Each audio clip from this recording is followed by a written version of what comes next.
The complete works of Swami Vivekananda, Jnana Yoga, Chapter 2, The Real Nature of Man. Great is the tenacity with which man clings to the senses.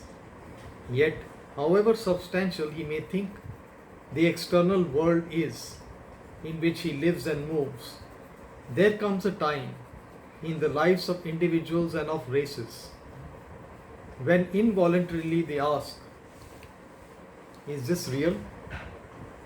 To the person who never finds the moment to question the credentials of his senses, whose every moment is occupied with some sort of sense enjoyment, even to him death comes, and he is also compelled to ask, is this real? Religion begins with this question and ends up with its answer. Even in the remote past, where recorded history cannot help us, in the mysterious light of mythology, back in the dim twilight of civilization, we find the same question was asked.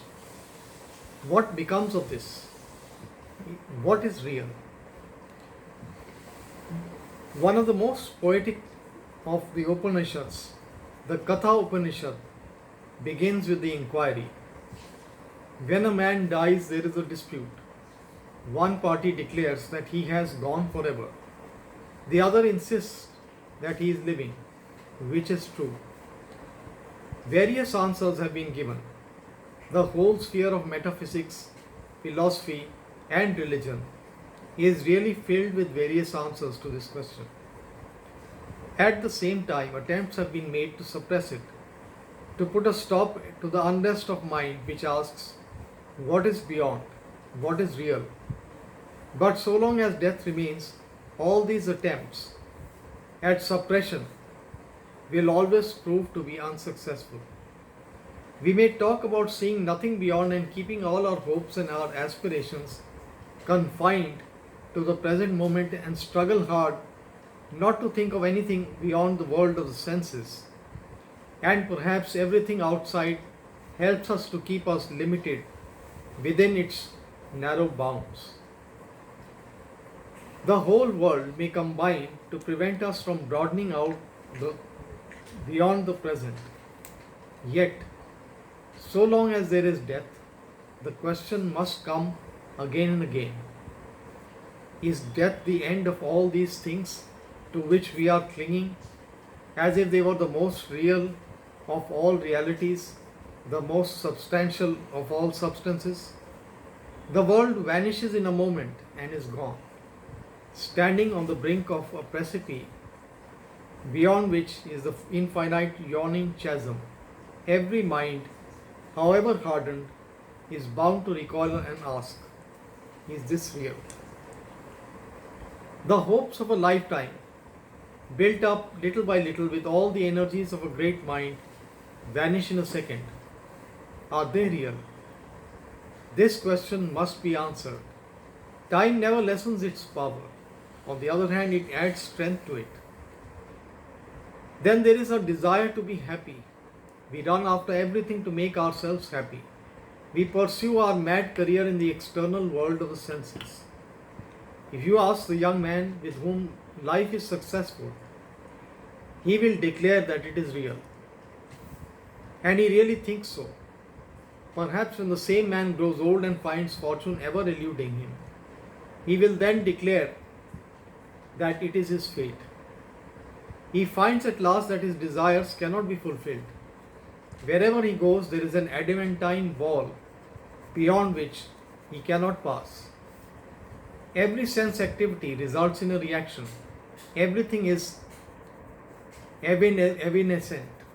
Enjoyment, misery, luxury, wealth, power and poverty, even life itself are all evanescent.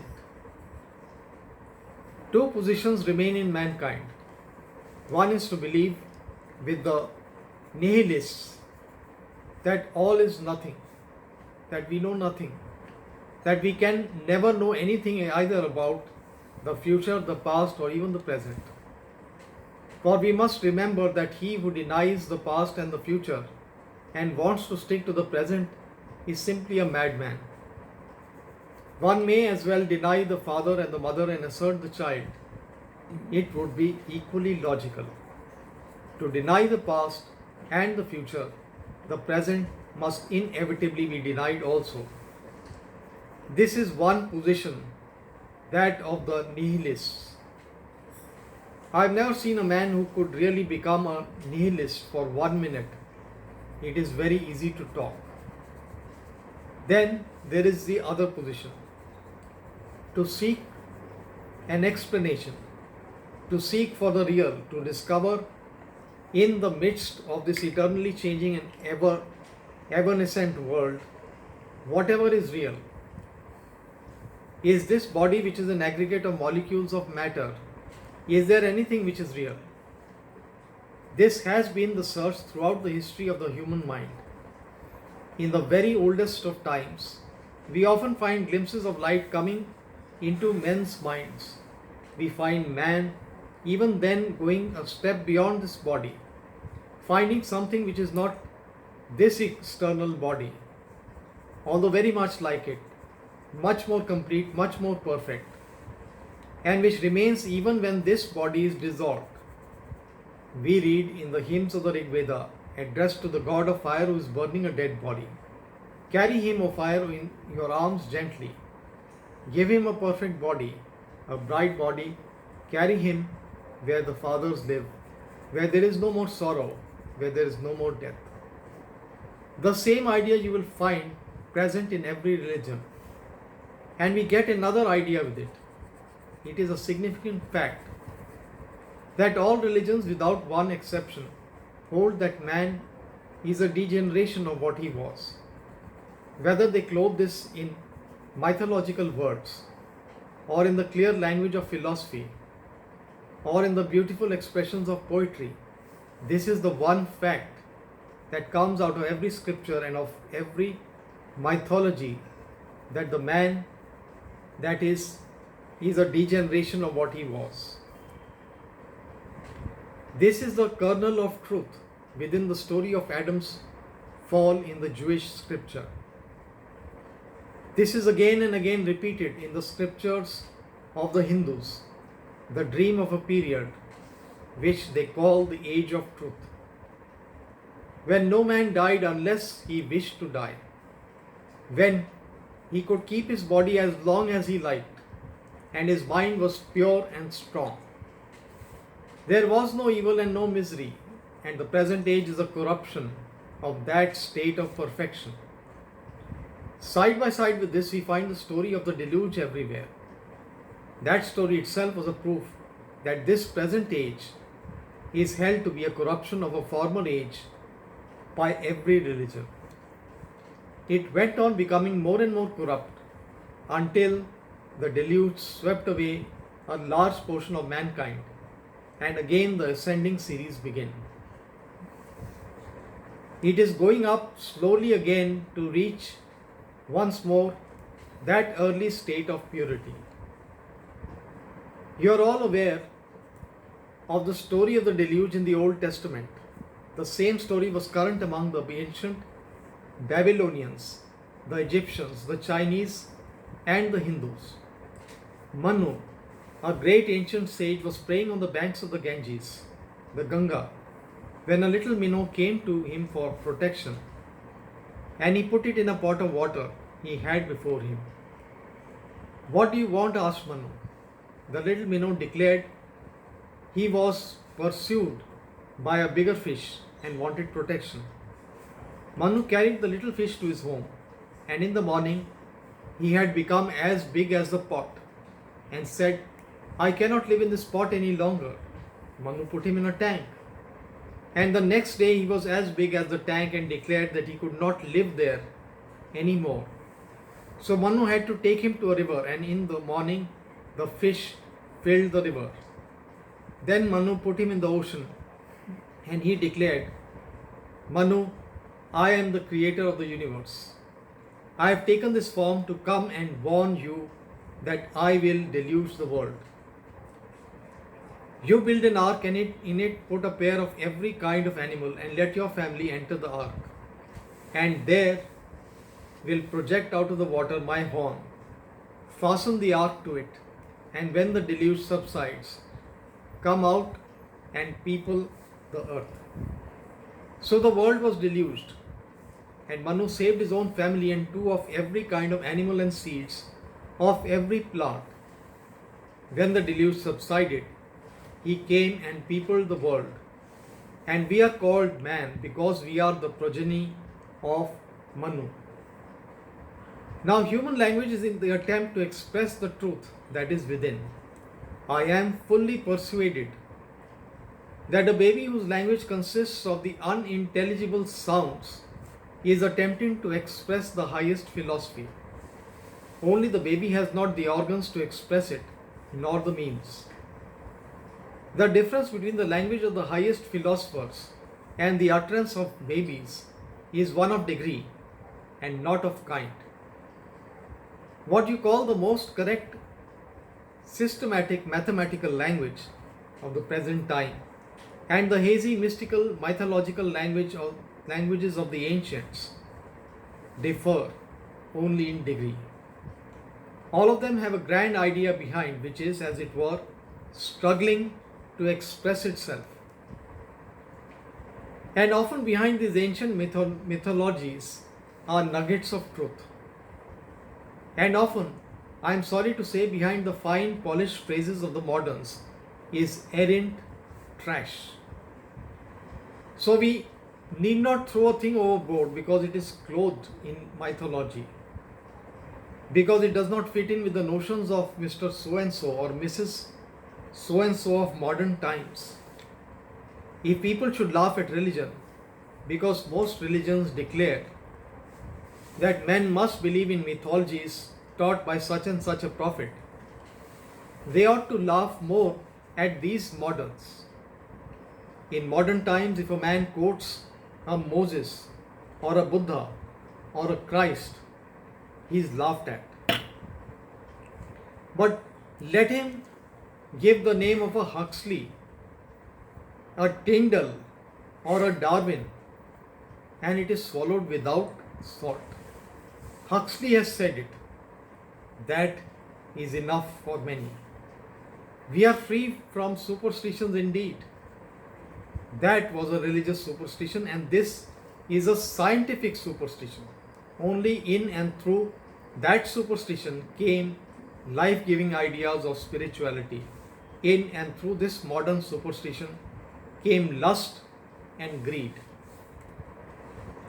That superstition was the worship of God, and this superstition is the worship of filthy lucre, of fame or power. That is the difference. To return to mythology, behind all these stories we find one idea standing supreme, that man is a degeneration of what he was. Coming to the present times, modern research seems to repudiate this position absolutely. Evolutionists seem to contradict entirely this assertion. According to them, man is the evolution of the mollusk, and therefore what mythology states cannot be true. In India, however, a mythology which is able to reconcile both positions exists. The Indian mythology has a theory of cycles, that is, all progression is in the form of waves. Every wave is attended by a fall, and that by a rise the next moment, that by a fall in the next, and again by another rise. The motion is in cycles. Certainly it is true, even on the grounds of modern research, that man cannot be simply an evolution. Every evolution presupposes an involution. The modern scientific man will tell you that you can only get the amount of energy out of a machine which you have previously put into it. Something cannot be produced out of nothing. If a man is an evolution of the mollusk, then the perfect man, the Buddha man, the Christ man was involved in the mollusk. If it is not so, whence come these gigantic personalities? Something cannot come out of nothing. Thus, we are in the position of reconciling the scriptures with modern light. That energy which manifests itself slowly through various stages until it becomes the perfect man cannot come out of nothing. It existed somewhere. And if the mollusk or that protoplasm is the first point to which you can trace it, that protoplasm somehow or the other must have contained the energy. There is a great discussion going on as to whether the aggregate of materials we call the body is the cause of manifestation of the force we call the soul, thought, etc., or whether it is a thought that manifests this body. The religions of the world of course hold that the force called thought manifests the body and not the reverse. But there are schools of modern thought which hold that what we call thought is simply the outcome of adjustment of the parts of the machine that we call the body. Taking the second position, that the soul or the mass of thought, or however you may call it, is the outcome of this machine, the outcome of the chemical and the physical combinations of matter make up the body and brain, leaving the question still unanswered. What makes the body? What forces combine the molecules into the body form? What force is there that takes up material from the mass of matter around and forms my body one way or another body another way and so on? What makes these infinite distinctions to say that the force called the soul is the outcome of the combinations of the molecules of the body is putting the cart before the horse? How did the combinations come? Where was the force to make them? If you say that some other force was the cause of these combinations, the soul was the outcome of that matter, and that soul which combined a certain mass of matter was itself the result of the combinations. So it is no answer. That theory ought to be taken, which explains most of the facts, if not all, and that without contradicting other existing theories. It is more logical to say that the force which takes up the matter and forms the body is the same which manifests through that body. To say therefore that the thought forces manifested by the body are the outcome of the arrangement of molecules and have no independent existence has no meaning. Neither can force evolve out of matter. Rather, it is possible to demonstrate that what we call matter does not exist at all. It is only a certain state of force. Solidity, hardness, or any other state of matter can be proved to be the result of motion. Increase of vortex motion imparted to fluids gives them the force of solids. A mass of air in vortex motion, as in a tornado, becomes solid-like and by its impact breaks or cuts through solids. A thread of a spider's web, if it could be moved at almost infinite velocity, would be as strong as an iron chain and would cut through an oak tree. Look at it in this way. It would be easier to prove that what we call matter does not exist. But the other way cannot be proved. What is the force which manifests itself through the body? It is obvious to all of us, whatever that force be, that is taking particles up as it were and manipulating forms out of them, the human body. None else comes here to manipulate bodies for you and me. I never saw anybody eat food for me. I have to assimilate it, manufacture blood and bones and everything out of that food. What is this mysterious force? Ideas about the future and about the past seem to be terrifying to many. To many, they seem to be mere speculation.